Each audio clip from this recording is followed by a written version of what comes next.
Kita tahu bahwa setiap orang diciptakan berbeda-beda dan tidak ada satupun orang di dunia ini yang sama, sekalipun mereka adalah anak kembar.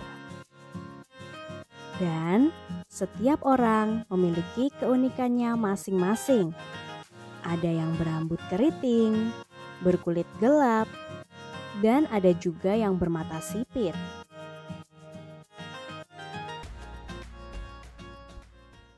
Hai, kenalkan, aku Raisa. Terkadang orang hanya melihat fisikku yang berambut keriting.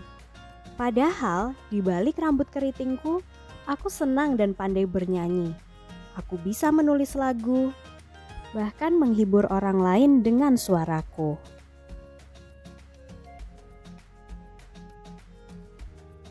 Halo teman-teman, aku Lulu. Kulitku yang gelap membuatku malu untuk tampil di depan banyak orang. Tapi sebenarnya aku punya bakat melukis. Aku juga suka fotografi dan bisa desain juga editing. Tapi tidak banyak yang tahu. Aku James. Di balik mataku yang sipit, sebenarnya aku pandai melakukan riset dan analisa. Wawasanku luas karena sering membaca buku. Aku juga suka presentasi dan punya skill public speaking. Hanya saja banyak orang yang sering mengejek mataku yang sipit. Jadi aku mengurungkan niat untuk memamerkannya. Nah teman-teman, mereka semua punya bakat yang luar biasa. Tetapi sayangnya mereka malu untuk menunjukkannya di depan banyak orang. Padahal hal yang paling penting adalah percaya diri. Itu yang harus dilakukan oleh seorang entrepreneur. Ada satu teknik untuk membuat orang lain mengenal kita sebagaimana kita ingin dikenal, yaitu personal branding. Personal branding diawali dengan dua hal penting, yaitu mengenali diri kita sendiri dan percaya diri.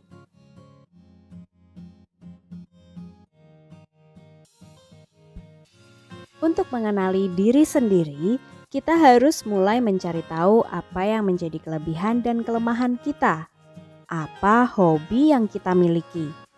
Kalau kita belum bisa menentukan hobi, coba mulai pikirkan kegiatan yang kalau kita lakukan berjam-jam, bahkan seharian, kita sangat menikmatinya dan tidak bosan. Tidak hanya berhenti sampai di situ. Kita juga harus tahu apa cita-cita dan berbagai hal yang kita sukai, seperti makanan, tempat, gaya atau style, dan lain sebagainya. Selain itu, setiap pengalaman yang kita miliki yang berkesan juga menjadikan bagian dalam diri kita.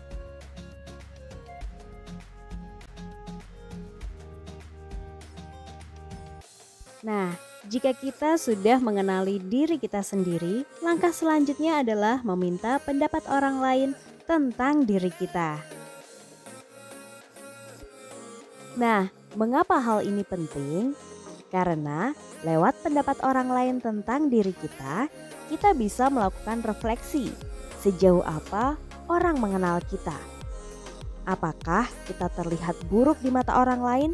Atau terlihat baik di mata orang lain. Lalu kita juga bisa tahu hal-hal apa saja yang perlu kita benahi dari diri kita. Setelah kita mengetahui itu semua, kita mulai mendeskripsikan diri kita. Catat bagaimana pandangan orang lain tentang kita. Lalu perbaiki yang buruk dan kembangkan skill serta kelebihan kita. Personal branding juga berbicara tentang citra diri yang positif. Salah satu caranya adalah selalu bersikap sopan dan juga menghargai serta menghormati orang lain.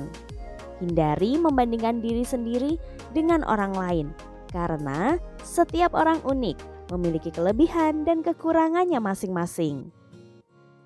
Lalu, apa saja yang harus kita lakukan? Yang pertama, kembangkan bakat dan kelebihan yang kita miliki. Yang kedua, mulai ceritakan kepada orang lain. Ingat ya, jangan malu. Kita juga bisa mempostingnya di media sosial. Itulah langkah yang ketiga. Lalu yang keempat, ajarkan atau berbagi ilmu kepada orang lain. Misalnya, kita memiliki kelebihan di bidang seni lukis. Nah, ketika ada teman atau orang lain yang bertanya kepada kita harus mengajarkannya. Kenapa? Karena dengan berbagi ilmu, maka citra diri yang positif juga akan terbentuk. Lalu yang kelima, cobalah ikut kompetisi atau lomba di bidang tersebut. Jadi, personal branding adalah penilaian tentang diri sendiri yang ingin kita perlihatkan kepada orang lain. Kita ingin dikenal seperti apa? Kita ingin dikenal bagaimana? Apakah menjadi orang yang baik atau sebaliknya? Kita yang menentukan. Jadi, jangan malu untuk mulai membangun personal branding karena hal tersebut penting untuk seorang entrepreneur.